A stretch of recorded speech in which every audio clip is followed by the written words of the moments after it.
Morning guys, চলে এসেছি আমি রান্নাঘরে। এখানে আমি চা বানাচ্ছি, পাউটা ভাবছি শিখে নেবো, চায়ের সাথে যে পাউটা খাওয়া যায়।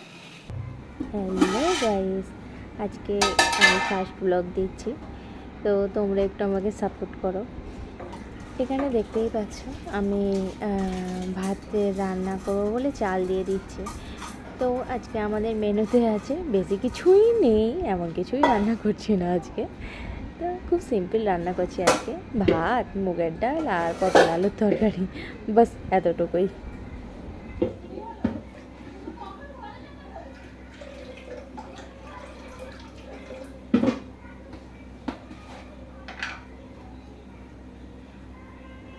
তো ডালটা আমি ধুয়ে প্রেসার কুকারে দিয়ে দিয়েছি। এর মধ্যে আমি অল্প করে একটু নুন দিয়েছি। আমি ভাবছি আজকে টমেটো দিয়ে করলে ভালো হয়, মাঝে মাঝে টমেটো দিই, তো টমেটো দিলে মুগের ডালের টেস্টটা খুব সুন্দর লাগে। তো দেখতেই পাচ্ছ আমি ফ্রিজ থেকে টমেটো বার করছি। এরপর আমি একটা ছুরি নিয়েছি, ভালো করে টমেটোটা ধুয়ে কেটে দিয়ে দিচ্ছি।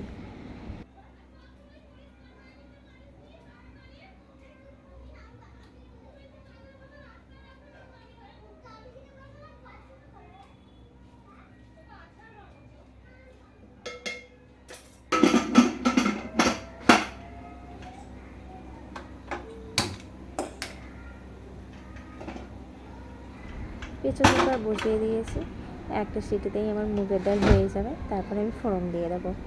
এদিকে আমি বসে পড়েছি পটলের তরকারির জন্য সবজি কাটতে। আমার সব সবজি কাটা হয়ে গেছে, দেখতেই পাচ্ছ। আর এদিকে বাবুরও সবজি আমি বসিয়ে দিচ্ছি। এর মধ্যে আর কিছু না, পটল, কুমড়ো আর আছে একটু নোটে শাক। এখানে আমি কড়াই বসিয়ে দিয়েছি অলরেডি। তো যতক্ষণ কড়াইটা না গরম হয় ততক্ষণ আমি কিছুই দেবো না। তো কড়াইটা এবারে দেখছি গরম হয়ে ধোঁয়া বেরোচ্ছে, তো পটলটা দিয়ে দিচ্ছি ভাজার জন্য।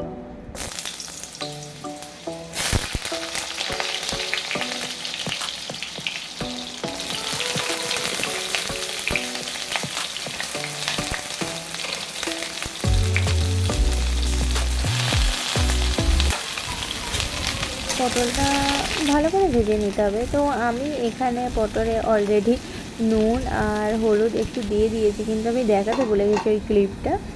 তো দেখতেই পাচ্ছ এখানে আমার পটল ভাজা হয়ে গেছে, তুলে নিচ্ছি।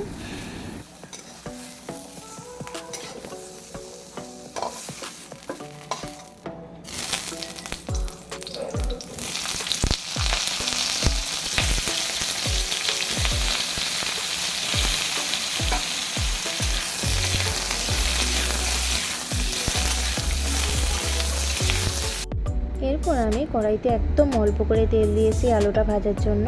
এখানে আমি নুন হলুদ দিয়ে দিয়েছি।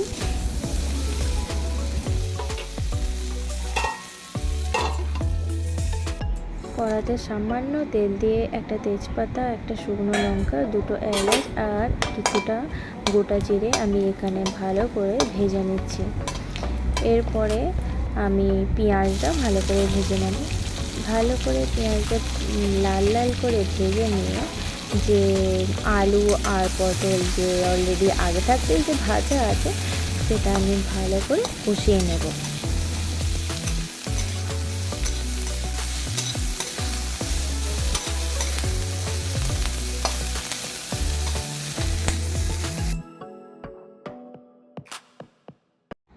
তো আমি এখানে একদম অল্প করে আদা রসুনের পেস্ট দিয়ে দিচ্ছি। আদা রসুনের পেস্টটা আমি একটু নেড়ে ছেড়ে, একটা কাটা টমেটো ছিল সেটাও দিয়ে দিলাম। ভালো করে নেড়ে ছেড়ে এর মধ্যে আমি একটু নুন দিয়ে দিচ্ছি যাতে তাড়াতাড়ি টমেটোটা গলে যায়। এরপরে আমি এর মধ্যে আলু আর পটল ভাজা যেটা আগেই করে রেখেছিলাম সেটা এবারে দিয়ে দিচ্ছি। তো এখানে দেখতেই পাচ্ছ সর্দি আমার হাতে হাত লাগাতে চলে এসেছে। তো আমি ওইদিকে মুগের ডালটা রান্না করছি। তো আজকের রান্নাতে আমি গুঁড়ো লঙ্কা একদমই ইউজ করিনি, একদম সিম্পলভাবে পটল আলু তরকারিটা দেখাচ্ছি। তো এখানে জল দিয়ে দিচ্ছি, বাস জলটা ফুটে গেলেই আমার এখানে পটল আলু তরকারি রেডি।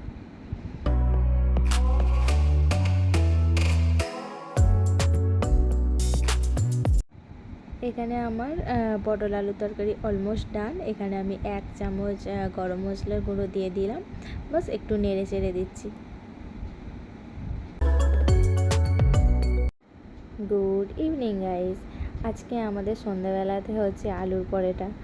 তো দেখতেই পাচ্ছ এখানে আমি অলরেডি চাটুর মধ্যে একটা পরোটা দিয়েও দিয়েছি। তো আস্তে আস্তে আলুর পরোটা ভেজে নেব। প্রথম দুটো হালকা তেলে ভেজে নেব। এই হালকা তেলে ভাজা পরোটা আমাদের মায়ের জন্য, আর তারপর নর্মাল যেরকম আলুর পরোটা সবাই খায় সেরকমই আমাদের জন্য বানিয়ে নেব।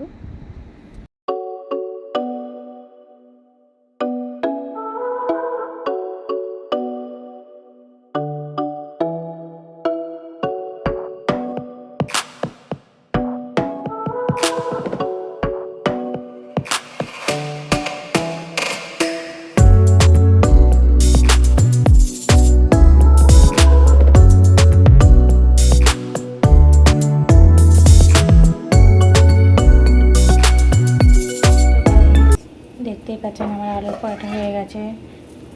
এই দুটো হচ্ছে মায়ের, অল্প তেল দেবা, আর এইখানে হচ্ছে আমাদের, আর এখানে আর একটাই হচ্ছে। দেখো গাইস, বাইরে আমার জন্য কে অপেক্ষা করছে, আমার জন্য বাইরে কে অপেক্ষা করছে। এ পাপা একটু হেসে দাও। এ দাদাকে পাঠাবো না। এ পাপা, পাপা